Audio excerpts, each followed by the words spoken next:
aparecendo para a gente aqui. Todos conseguem Antes de ver a começar, apresentação? tá tudo vendo, viu, Joubert? Eu tô te ouvindo Tranquilo. também o áudio. Só lembrando, tá, gente? Quem tiver pergunta, mais gente entrou agora.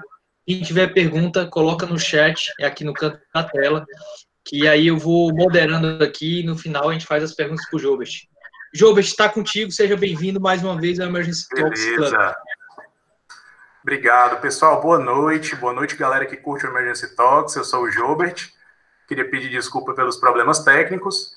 E nós vamos começar falando sobre um tema que gera muito medo dentre os colegas, dentre os profissionais, que é justamente a intubação do paciente severamente acidótico, certo? Vamos falar de modo objetivo. Nos próximos 20 minutinhos nós vamos discorrer um pouco sobre esse tema importante. E acreditem se quiser, a primeira coisa que eu vou falar a respeito nesta apresentação vai ser justamente sobre via aérea difícil. Queria antes mostrar as minhas referências. A verdade é que há poucos trials, ensaios clínicos randomizados sobre esse tema, mas eu consegui pegar a visão sobre três figuras, três lendas da medicina de emergência internacionais, que são o Salim Rezaei, o Scott Weingart e a Sarah Krager, certo? E nós vamos começar falando um pouco sobre via aérea difícil, acreditem, tá? Tem gente que define via aérea difícil de três maneiras. Tem a pessoa que gosta de dizer que via aérea difícil é quando você laringoscopa e não consegue ver a corda vocal. Tem gente que faz a definição mais correta, dizendo que via aérea difícil é algo que você vai prever, né? Você, antes de fazer o ato da intubação, você prevê se esse paciente tem uma via aérea difícil ou não, mas em vários aspectos, seja esse aspecto de realizar a laringoscopia, propriamente dita, de usar o dispositivo bolsa-válvula-máscara, de fazer uma via aérea cirúrgica, de fazer uma crico cirúrgica, por exemplo, ou de você usar um dispositivo supraglótico. Sendo que o que muita gente acaba esquecendo é que existe um outro tipo de via aérea difícil. Via aérea difícil não é apenas o indivíduo obeso, com pescoço curto e etc., sem dentes. Não é só isso que é via aérea difícil. Existe também o conceito de via aérea difícil funcional. O que vem a ser a via aérea difícil funcional? É aquele paciente que anatomicamente tem tudo para ser entubado na primeira tentativa, realmente. Ele tem um pescoço tranquilo, não é obeso, dentre outras características favoráveis. Porém, ele apresenta uma condição emergencial crítica que, caso ela não seja levada em consideração no ato da intubação, o paciente pode sofrer consequências catastróficas, ele pode parar no pós-tubo, ele pode complicar bastante, ele pode fazer arritmias no pós-intubação, ele pode fazer lesão hipóxico-isquêmica. E dentre esses exemplos eu trago para vocês o choque, lembrar que o choque é preditor de parada no pós-intubação, tá? Então é fundamental otimizar a hemodinâmica do doente. O segundo exemplo, o Dr. Calil Feitosa abordou muito bem na sua live, que é justamente a hipoxemia, que vai predispor lesão hipóxico-isquêmica também, arritmias, dentre outras condições. E temos o assunto que falaremos na talk de hoje, que é justamente o paciente que tem acidose metabólica. Mas vamos apresentar um pequeno cenário. Vamos supor que você está no seu plantão e chega para você um paciente de 55 anos apresentando desconforto respiratório intenso e diaforese. Desse enunciado, o que eu quero que vocês já tenham na cabeça? Primeiro, diaforese no âmbito da emergência nunca será uma coisa boa. Diaforese, para mim, nunca é bom, tá? Mas quando a gente avalia os sinais vitais, o que a gente consegue ver? Uma PA de 11/8, uma PA tranquila, aparentemente, uma frequência cardíaca de 98, saturando 97% na máscara de Venturi a 50, até aí sem maiores comemorativos, mas ele tem uma frequência respiratória de 45. Ele está extremamente taquipneico, tá?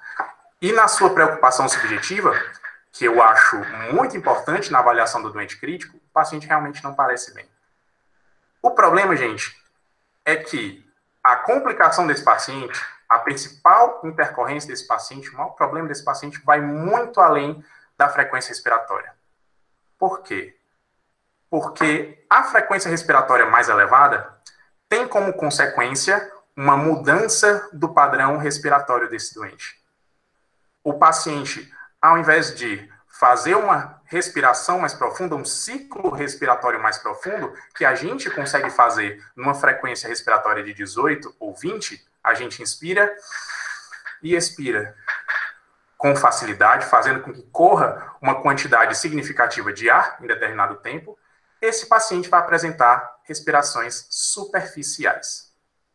Consequentemente, ele vai ter uma redução na sua ventilação minuto, no seu volume minuto, que também vai acabar sendo catastrófico para esse doente. Paciente com dispneia, você opta por solicitar o quê? Uma gasoarterial.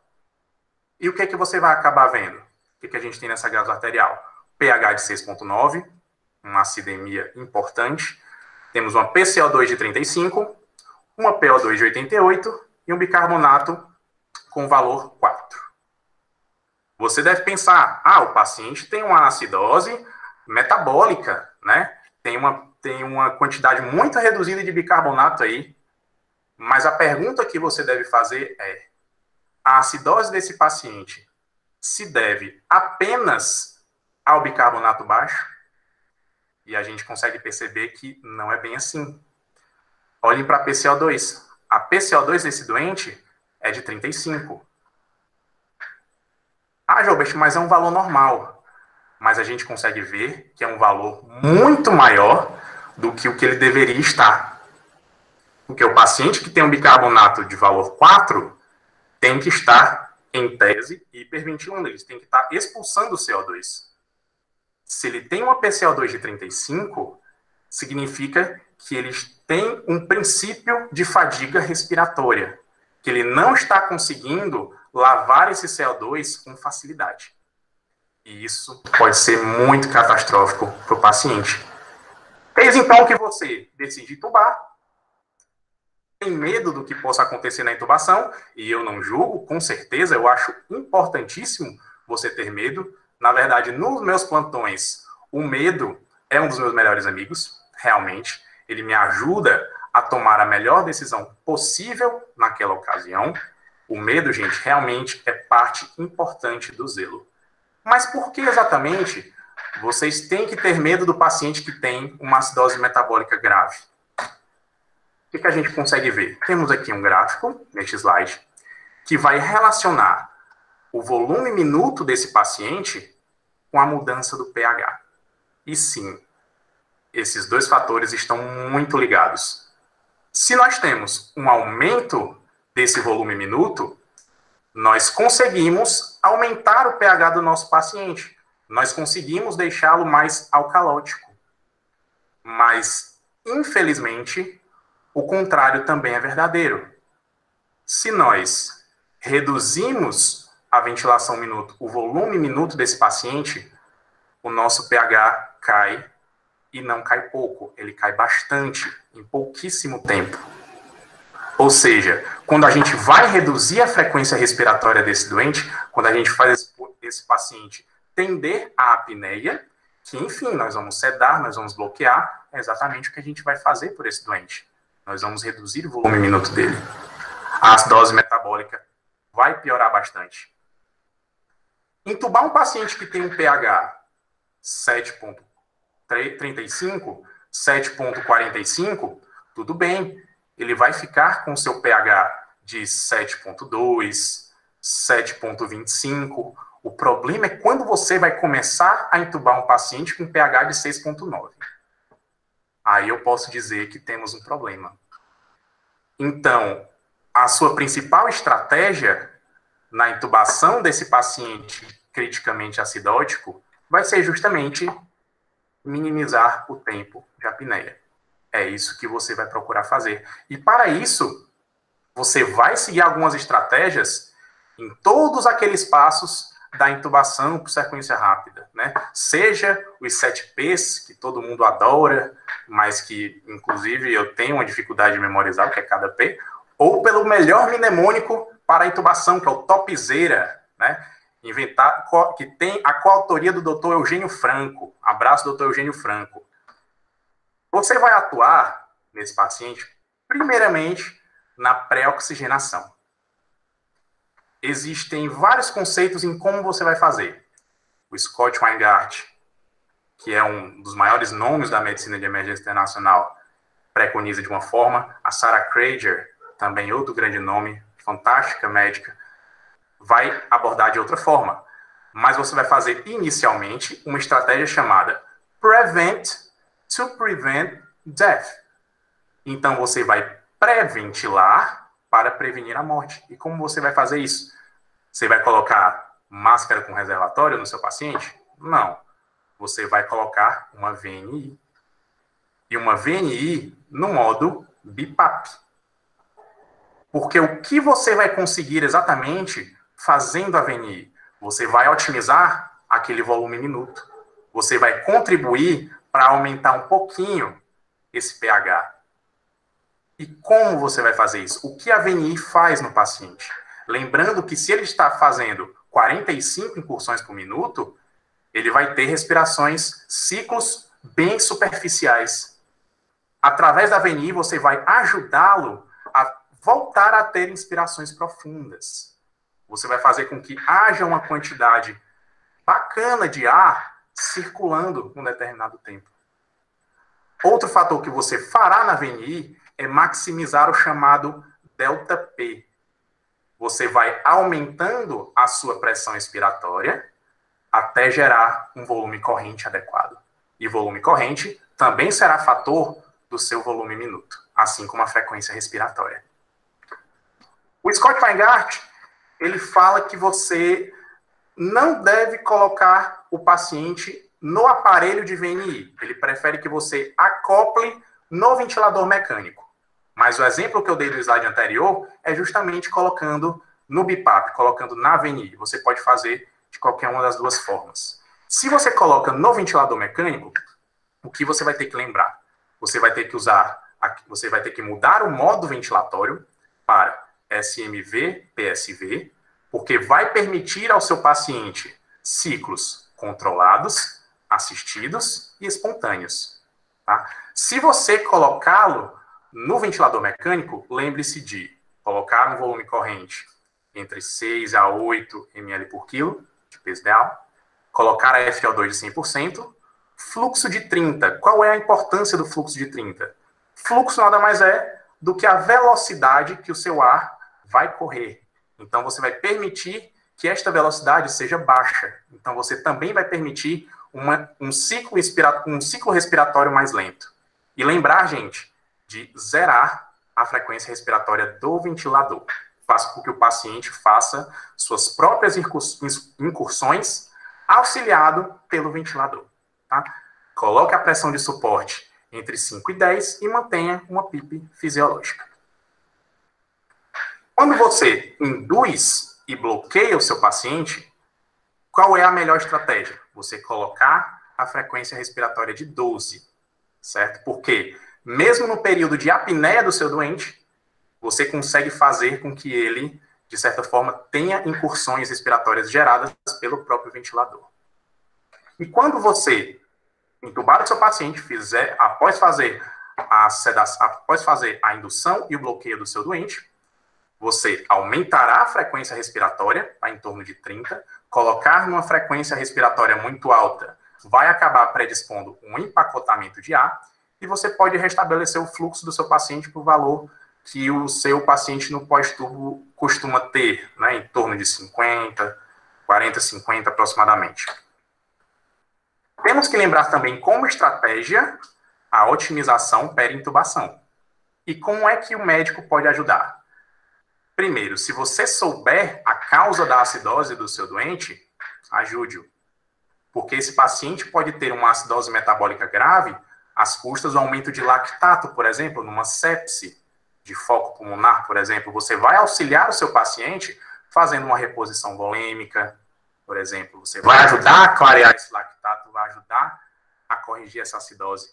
Mesma coisa na cetoacidose diabética, né, que muitos pacientes com cetoacidose diabética acabam saindo do seu quadro sem necessitar de intubação, mas se porventura for necessário, também hidrate o seu paciente, faça a reposição volêmica, né? Se tiver algum profissional livre que possa preparar a bomba de insulina, peça para preparar também.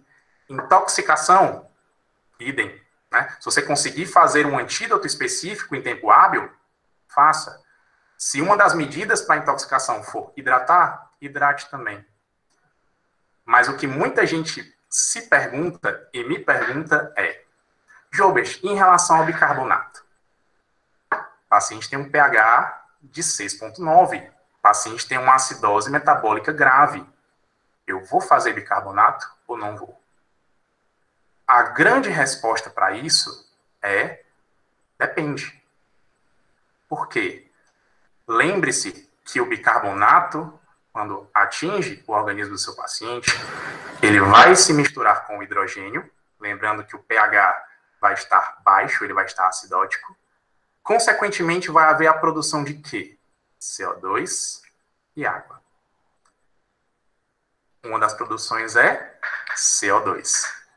A grande pergunta é: o seu paciente está conseguindo eliminar o CO2? Sim ou não? Se o seu paciente consegue eliminar o CO2, ou seja, ele tem um componente puramente metabólico, com compensação, você pode fazer o bicarbonato. Agora, no nosso paciente em questão, eu não recomendo o uso de bicarbonato. Porque o seu paciente não está conseguindo eliminar CO2, você vai fazer com que haja acúmulo de CO2 na corrente sanguínea do seu doente e corre o risco de piorar a acidose, trazendo todas aquelas complicações que eu já falei antes. Tá? Então, bicarbonato é pesar risco-benefício e ver a capacidade do seu paciente eliminar CO2. E lembrem-se sempre de otimizar a hemodinâmica do nosso paciente. Tá? Lembrar da hipotensão, lembrar do choque como fator que predispõe parada cardiorrespiratória no pós-tubo e outras complicações. E qual vai ser a melhor maneira de você fazer a técnica de intubação do seu paciente? No mundo ideal, fibroscopia. Seu paciente que já está alerta e orientado, né, você pode fazer uma dose dissociativa de ketamina, usar o fibroscópio e você vai ter bastante tempo. Tá? Mas nem todo serviço vai ter esse artifício. Né? Então, uma ferramenta útil vai ser a videolaringoscopia. Problema: videolaringoscopia existe em vários serviços. Porém, não é todo mundo que sabe mexer num videolaringo, que não sabe manusear um videolaringo. Então, você tem que levar em consideração também fazer aquilo que você tem mais conforto em manusear.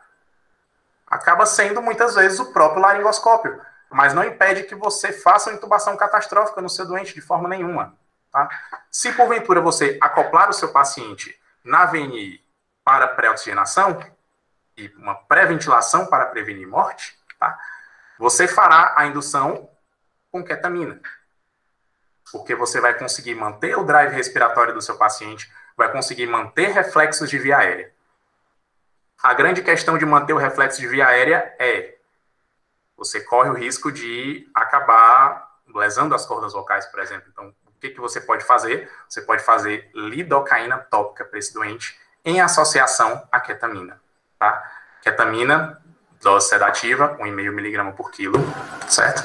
E a lidocaína tópica vai acabar reduzindo esse reflexo de via aérea, fazendo com que o paciente não tussa ou não engasgue, ok? Na sua cara, por assim dizer, tá certo? Então, você pode fazer uso disso. Em relação ao bloqueio neuromuscular,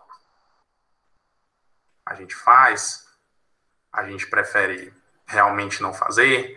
Como fica essa questão? A resposta é: você faz. Você tem essa opção de fazer. Ah, Gilbert, mas se eu acabar fazendo o bloqueador neuromuscular, eu não vou deslocar o pH para valores muito baixos? É por isso que você só vai realizar o bloqueador neuromuscular após realizar a indução com ketamina mais lidocaína tópica. Você faz esses dois medicamentos, você tenta a laringoscopia.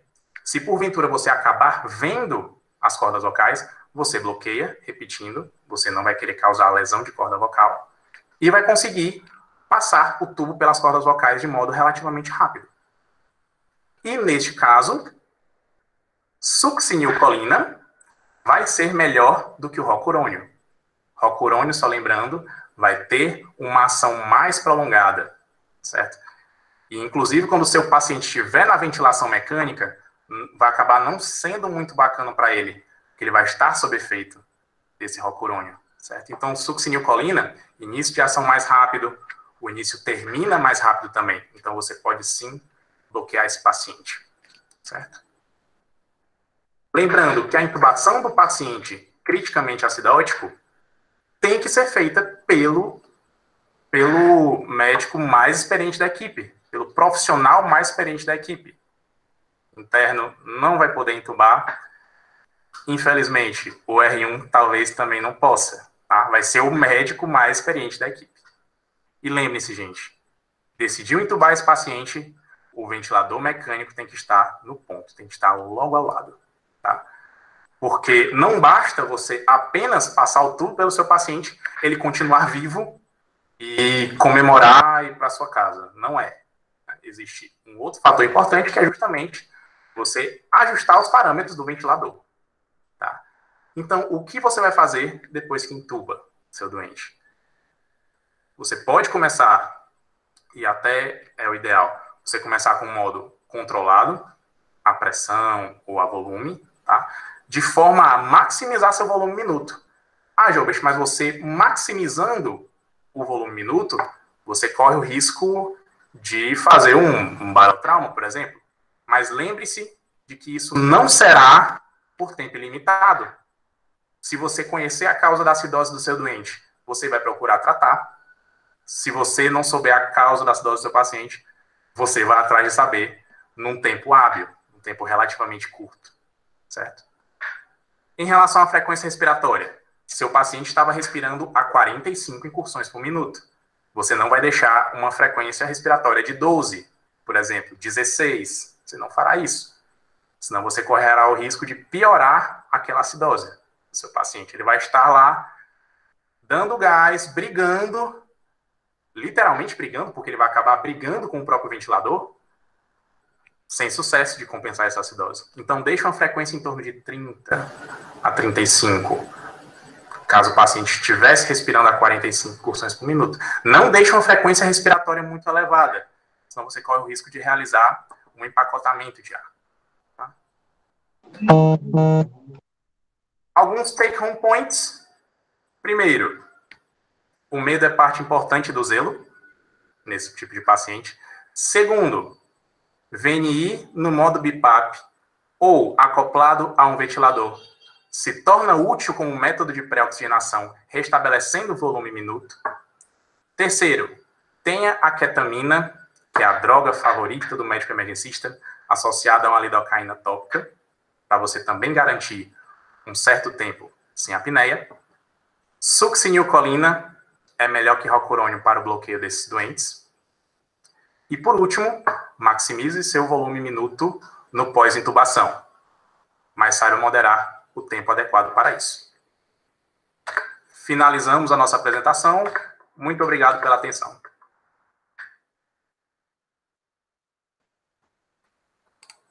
Perguntas?